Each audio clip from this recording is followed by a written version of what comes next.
തേനീച്ച കൃഷിയുടെ മറവിൽ ലഹരി കച്ചവടം നടത്തിവന്ന 52കാരൻ 31 ചാക്ക് നിരോധിത ലഹരിയുമായി പിടിയിലായി. കണ്ണൂർ ഇരിട്ടിയിലാണ് സംഭവം. തമിഴ്നാട് കന്യാകുമാരി സ്വദേശി പുഷ്പരാജാണ് പ്രതി. തേൻ വ്യാപാരം നടത്തിവരുന്ന പ്രതിയുടെ വെമ്പുഴച്ചാലിലെ വാടക വീട്ടിൽ നിന്നാണ് കരിക്കോട്ടക്കരി പോലീസ് പരിശോധന നടത്തി വൻ പാൻ മസാല ശേഖരം പിടികൂടിയത്.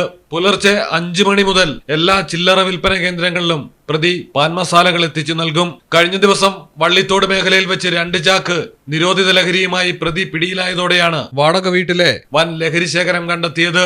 ഇരിട്ടി SI കെ ഷറഫുദ്ദീന്റെ നേതൃത്വത്തിലുള്ള സംഘമാണ് പരിശോധന നടത്തി വൻ ലഹരി ശേഖരം കണ്ടെത്തിയത്. മലയാളം ടെലിവിഷൻ, കണ്ണൂർ.